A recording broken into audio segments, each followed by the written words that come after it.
میرا سوال ہے کہ آج کل کا جو یوتھ طبقہ ہے ان کے بیسٹ طریقہ کس طرح ہے کہ تبلیغ کریں؟ یوتھ جو نوجوان جو ہاں جی یوز کرنا ان کو آپ کو تبلیغ کرے کیسے کرے گا وہ بتائیں. آپ یوتھ ہیں, ہاں جی آپ کو پتہ ہونا چاہیے رائٹ کہ آپ پر کوئی کیسے اثر انداز ہو سکتا ہے اور کون اثر انداز ہوتا ہے, اسی طریقے کو استعمال کریں دوسروں پر. اپنے نفس میں ڈوب کر رائٹ آپ کو رستوں کا پتہ چل سکتا ہے. یوتھ کا سوال ایسا نہیں ہے کہ اس کا ایک ہی جواب دیا جا سکے, کیونکہ یہاں کے یوتھ کا اور حال ہے, امریکہ کے یوتھ کا اور حال ہے, انڈونیشیا کا یوتھ اور ہے, ہندوستان اور پاکستان اور بنگلہ دیش کا اور ہے. ان کے اندر قدر مشترک جوانی ہے اور آغاز جوانی, مگر کلچر فرق ہونے کی وجہ سے ہر یوتھ پر اس کے کلچر کے الگ الگ اثر ہوتے ہیں. اور پھر بعض ایسے نوجوان ہیں جو مذہبی تعصبات کو زیادہ قبول کر لیتے ہیں اور بہت ہی پاگل بن کے اٹھتے ہیں, اور بعض ہیں جو دوسری انتہا کی طرف چلے جاتے ہیں, جدید کی طرف چلے جاتے ہیں. تو کس یوتھ کا جواب دوں, سوال یہ ہے.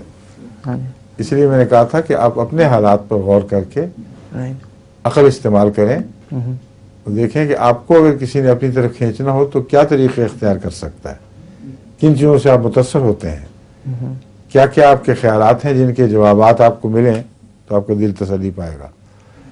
تو اس لیے اپنی پلاننگ ہر ایک کو آپ خود کرنی پڑے گی. اس کے دوست کس قسم کے, مجھے اب کیا پتہ ہے آپ کے کون کون سے دوست کس کس مزاج کے ہیں. کوئی دہریے ہوں گے, کوئی مادہ پرست, کوئی پاپ سنگر, پاپ سنگنگ کے عاشق, کوئی ڈرگ ایڈکٹس, ہزار قسم کے نمونے ہیں ملتے ہیں آج کل. تو ہر ایک کو دیکھ کر اس کے مزاج, اس کے حالات, اس کی دلچسپیوں کے مطابق آپ کو پھر اپنی تیاری کرنی ہوگی. وہ کتابیں پڑھیں احمدیت کی جن میں ان کے مزاج کو مطمئن کرنے والے جوابات مل سکتے ہیں. اسپیسیفکلی میرا ایک چائنیز دوست ہے. چائنیز, ہاں جی, اور ان کا انسیسٹرل ورشپ سے تعلق ہوتا ہے. جی مطلب اپنے گرینڈ فادر کو ورشپ ہاں میں کرتے جانتا ہوں. ہیں, تو اس لحاظ سے مطلب اس کو کنونس کرنا کہ نہیں, وہ ان کی جو انسیسٹرل ورشپ ہے وہ خدائی تصور سے الگ ہے. انسیسٹرل ورشپ اس طرح نہیں کرتے کہ وہ اس کو زندہ خدا سمجھ کے اس کو مانگتے ہیں, بلکہ جو آباء و اجداد کا ادب اور احترام ہے اس کے تعلق میں وہ اپنے آباء و اجداد کی روحوں کو خوش کرنے کے لیے کچھ لکڑی کی چیزیں بناتے ہیں, کچھ اس میں وہ خوشبوئیں جلاتے ہیں اور سمجھتے ہیں کہ یہ اس سے ان کی روحیں خوش ہوں گی, اور ان کے سامنے جھکتے ہیں کہ ہم آپ کے فرما بردار بچے ہیں. یہ ہے بس ان کے انسیسٹرل ورشپ میں کوئی وہ خدائی تصورات ہیں ہی نہیں جو بت پرستی میں ہیں یا زندہ مذاہب میں ہیں, توحید پرست مذاہب میں. سمجھ گئے؟ ان کی فلسفی یہاں جا کے ختم ہو جاتی ہے. بس اتنا ادب ہے, اور اصل فلسفہ ان کو مختلف ہے.